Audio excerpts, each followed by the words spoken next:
예수님 당시에로 보면 죄를 범하게 되면 아주 흉악범은 형틀을 십자가 형틀에다가 죽이는 거예요. 모든 사람이 보는 앞에서 사형을 시킵니다. 그래서 예수님 가운데 세우고 양쪽에 두 아주 그 행악자가 있었습니다. 그런데 어떤 한 사람은 죽으면서도 정신을 못 차려요. 예수님 보고 내려와서 당신도 구원받고 나도 좀 내려달라 뭐 그러면서 죽으면서도 빈중대고 죽는 거예요. 그런데 그 중에 한 사람은 형틀에 달린 상태에서 깨달았어요. 이 사람은 비록 사형을 당하고 있지만은 예수님의 나라가 있다는 걸 믿었습니다. 사후의 세계를 믿었습니다. 당신의 나라에 임할 때 나를 기억해달라. 이러니까 예수님께서 말씀하시기를 너는 오늘 나와 함께 낙원에 있으리라 라고 말씀을 하잖아요. 이 말을 누가 할 수 있을까요? 이 약속은 누구가 할 수 있을까요? 낙원에 데리고 갈 수 있는 실력이 있는 사람만 약속을 하고 또 함께 데리고 갑니다. 할렐루야. 참 대단하지요. 주님과 동행한다는 거 얼마나 좋은지 몰라요. 여러분 집에 방문이 아무리 굳게 잠겨 있다 할지라도 아들이 와가지고 아버지, 어머니 문 열어주세요. 그러면 안 열어줄 부모가 없습니다.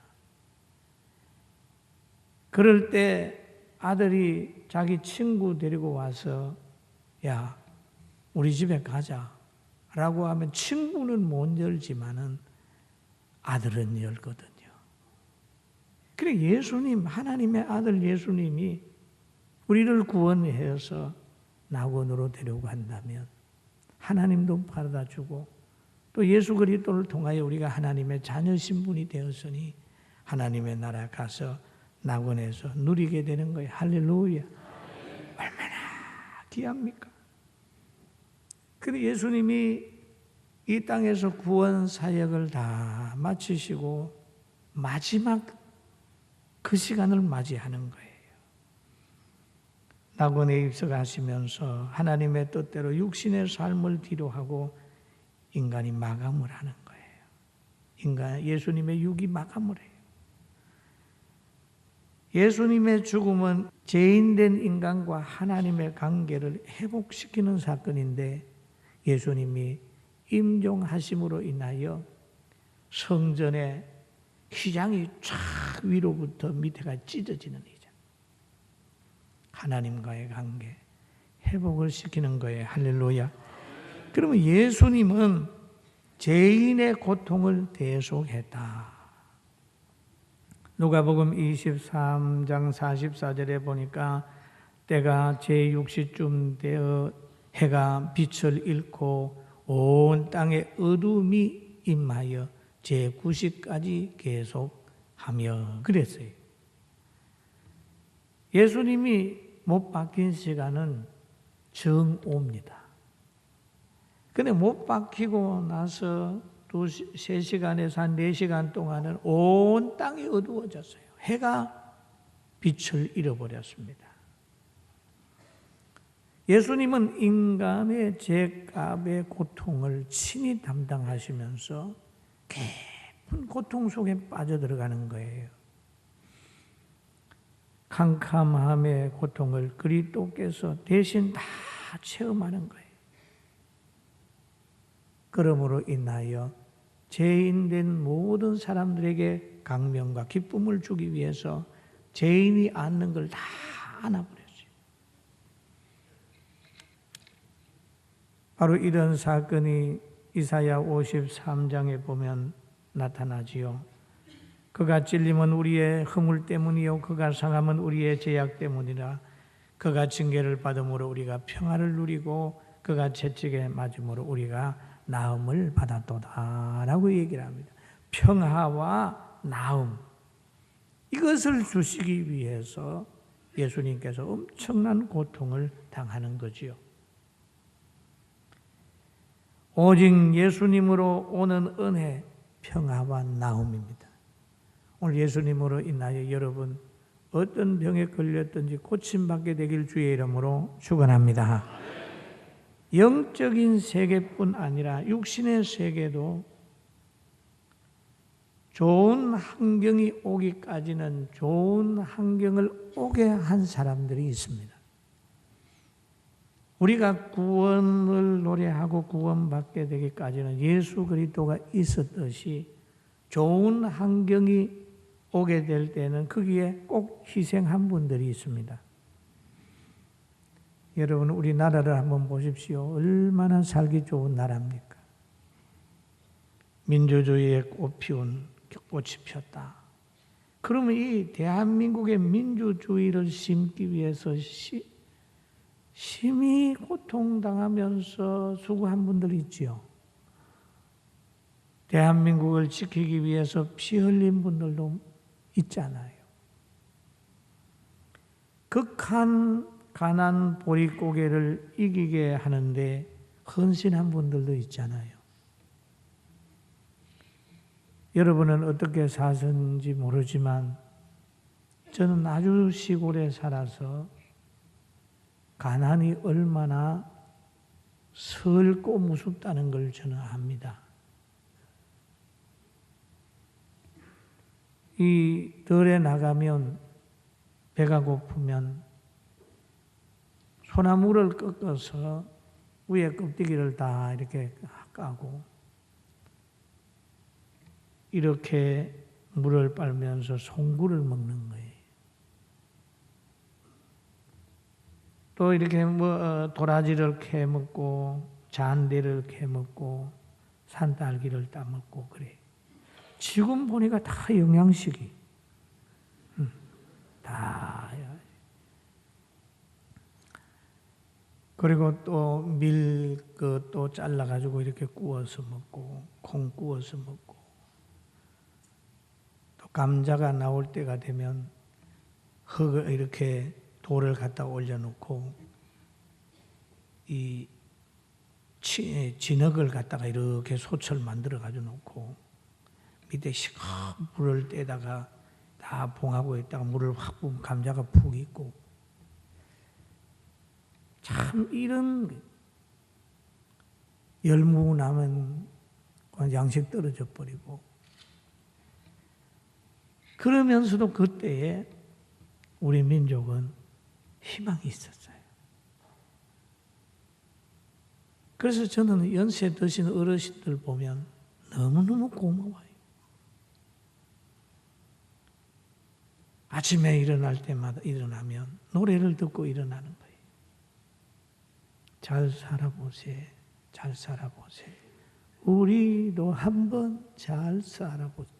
그럼 괜히 메고 산뼈 나가면서 노래 듣고 막 일해보세.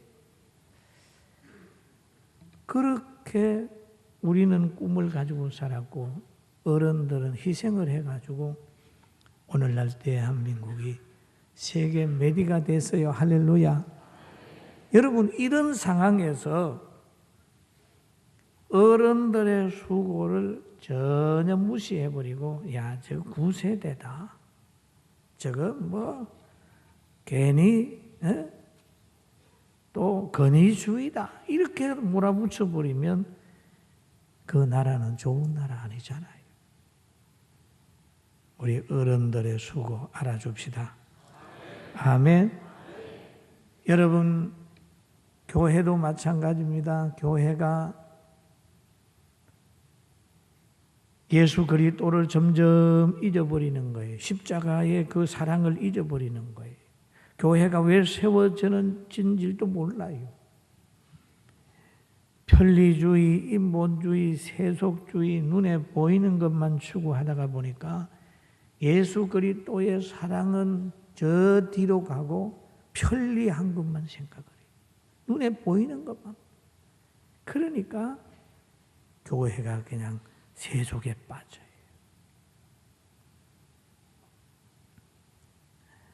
여러분, 세속에 빠지게 되면 어떤 특징이 나타납니까? 가진 자의 행포가 시작이 됩니다. 세상에도 가진 자의 행포가 있어요. 돈 가졌다고, 지식 가졌다고, 직분 가졌다고, 좋은 뭔가 있다고, 나는 뭐 최고의 뭐네, 큰 교회 한다고. 예? 이 가진 자의 행포가 사회를 점점 이상하게 만듭니다.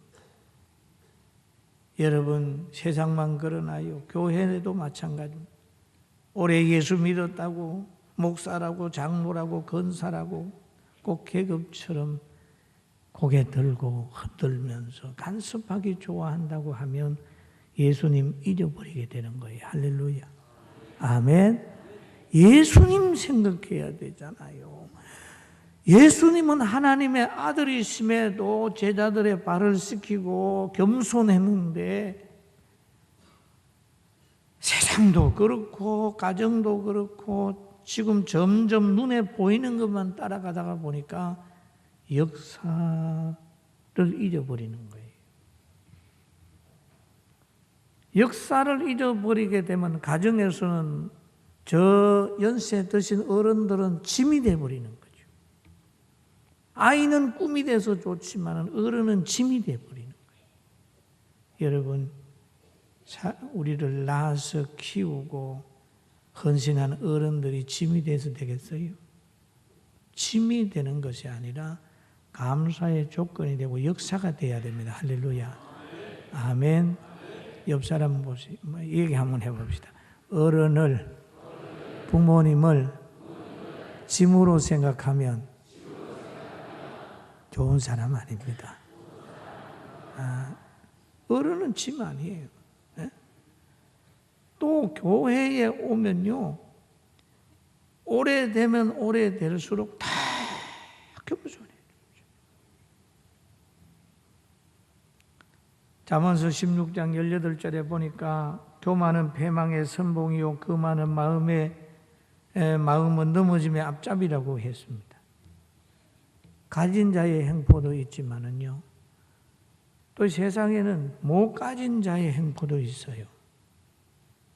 시기, 분노, 열등감. 당연히 나는 도움 받아야 되고, 가진 사람은 다 이상한 사람이고, 일도 안 하면서 뭔가 달라고 소리만 지르고, 불평등만 부르짖는 거예요. 여러분, 나는 없으니까 못 가진 자의 행포도요 보통 아니거든요. 혹시 조금 못 가졌는데 누가 도움을 주든지 하면 늘 감사하며 살아야 돼요. 할렐루야. 믿습니까? 예? 그리고 교회에서도 마찬가지입니다. 직분을 많이 맡은 사람은 열심히 하는데 봉사도 안 하면서도 봉사하는 사람 보고 이러쿵저러쿵 하고 헌신하지 않으면서 있는 불평하는 사람들도 있어요. 여러분, 우리는 축복받은 사람이 돼서 감사만 하면 삽시다. 감사 너무 좋아요. 너무 좋아요. 저희 교회도 하나님이 공장 옆으로, 공단 옆으로 이사 오게 했어요. 옆에 공단에 한 300개 정도 이제 크고 작은 중소기업들이 있잖아요. 저는 고민을 했어요. 하나님이 왜 이곳으로 보내실까 고민하다가 생각했어요. 외국인들이 얼마나 와서 있을까 생각했습니다. 그리고 신고된 분들도 많지만은 혹시 불법 체류자들도 있겠구나 하는 생각을 했어요. 그래서 우리 예배당에서 진로소가 만들어집니다. 할렐루야. 외국인들을 위한 진로소가 빠르면 올 중으로 만들어지고 늦어도 1월 달에는, 내년 1월 달에는 만들어져요. 할렐루야. 여러분, 몸 아파 보세요. 얼마나 서러운가. 그런 분들이 와서 아픔을 호소할 때 예수 그리스도의 그 사랑으로 치료해 주는 거예요. 예? 여러분 아프리카에 가가지고 치료해 주는 것도 좋지만은 저 아프리카에서 오신 분들이 저 병원이 저렇게 좋은데 이 환경이 좋은데 자기가 불법 체류를 함으로 인하여 병원에 갈 수 없는 형편이 되어서 꿍꿍 앓으면서 고통당하는 사람 치료해 주는 거는요, 그 아프리카 가서 해 주는 것보다 훨씬 효력이 있는 거예요. 할렐루야. 믿습니까? 그런 환경이 만들어질 거다. 그리고 오늘 이 본문에 보니까 성소의 휘장 한가운데가 찢어지더라. 마태복음 27장 51절에 보니까 예수님이 임종하심으로 인하여 휘장이 찢어졌다. 아래까지 찢어졌다.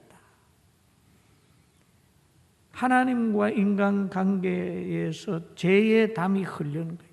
1년에 한 번 제사장이 그 휘장 뒤로 가서 제사를 드리는데 휘장이 찢어짐으로 인해서 모든 사람이 하나님 앞에 직접 기도할 수 있는 역사가 나타난 거예요. 할렐루야. 예수님이 대속의 은혜를 입힘으로 말미암아 예수님의 이름으로 모두가 기도할 수 있는 거죠. 히브리서 3장 16절에 그러므로 우리는 긍휼하심을 받고 때를 따라 돕는 은혜를 얻기 위하여 은혜의 보좌 앞에 담대히 나갈 것이니라 라고 얘기를 합니다. 그리고 만인이 다 제사장이 되는 거예요. 얼마나 멋있어요. 그리고 히브리서 10장 20절 한번 같이 읽어봅니다. 시작. 그 길은 우리를 위하여 휘장 가운데로 열어놓으신 새로운 살 길이요 휘장은 곧 그의 육체니라. 할렐루야. 휘장은 뭐라고요? 크게 하면 뭐라고요? 그 길의 육체. 예수님이 돌아가시고 그 휘장이 팍 찢어져요. 이제 모두가 예수님의 이름으로 기도할 수 있어요. 믿는 자는 다 하나님과의 관계가 예수 그리스도를 통하여 회복이 되는 거예요. 회개하면 보혜사가 오셔서 성령이 오셔서 우리를 진리 가운데로 인도하는 거죠. 그리고 우리는 부활하게 하는 것입니다. 그런데 또 보면은 마태복음 27장 46절에 보니까 제9시쯤 되어 예수께서 큰 소리 질러 이르시되 엘리 엘리 라마 사박다니 하시니 이는 곧 나의 하나님 나의 하나님 어찌하여 나를 버리셨나이까 하는 뜻이라. 참 그 십자가 위에서 그렇게도 말씀하셨어요. 그러나 얼마 있다가 누가복음 23장 46절에 여러분 같이 봅니다. 예수께서 어떤 소리로요? 큰 소리로 불러 이르되 아버지여 내 영혼을 아버지의 손에 부탁하나이다 하고 이 말씀을 하신 후에 숨지시니라. 큰 소리. 영혼과 육체가 분리될 때에 예수님께서 큰 소리로 아버지 나는 이제 육체를 떠나서 내 영혼이 아버지에게로 갑니다. 주님의 지상 사역의 완성이 큰 소리를 지르면서 끝이 나는 거예요. 그러니까 휘장이 위에서부터 성전의 휘장이 쫙 아래까지 찢어져 버렸어요. 큰 소리. 여러분 굉장히 사람이 고통스러울 때 큰 소리 할 때가 있죠. 제가 서울에서 전도사로 있던 교회 담임 목사님이 자녀들이 어렸을 때 중고등학교 다닐 때 떠났어요. 그럴 때 제가 하간식에 참석을 했을 때 그의 목사님의 시신 간이 묻혀질 그때 그 광경을 보던 아들이 얼마나 아버지라고 소리를 지르는지 그때 제가 울었어요. 이 가슴 속에 참다 못 참아서 아버지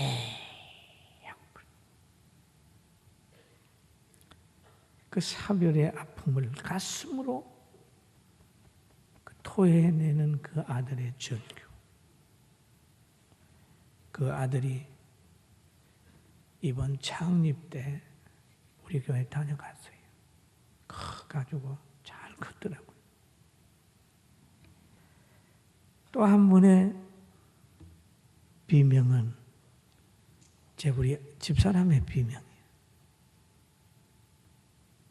몇 개월 전에 저 뉴질랜드 가서 한 호텔에서 씻고 나오다가 넘어져 가지고 소리를 지르는데 그 비명이 여러분 알다시피 얌전합니까?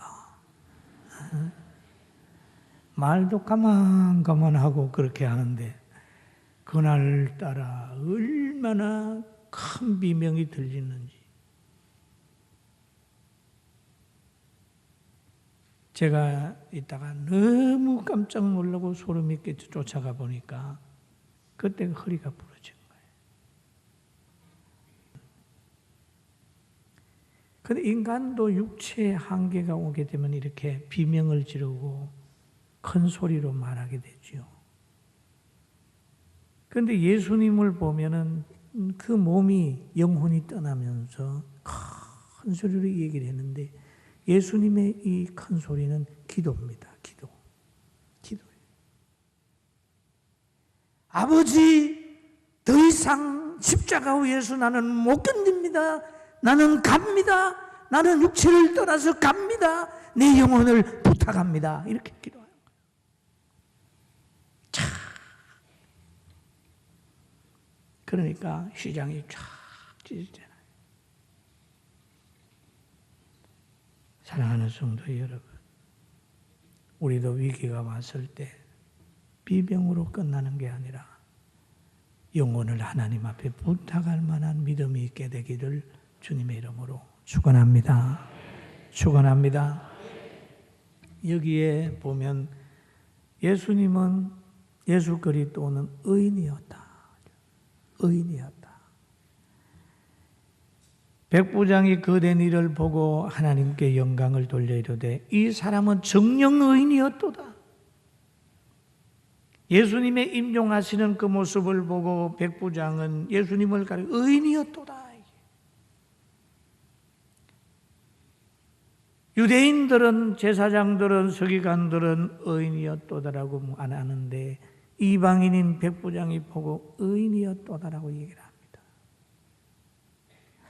시기하는 사람의 눈에는 의인이 안 보입니다. 그러나 객관적으로 보게 되니까 예수님이 의인이 보이는 거예요.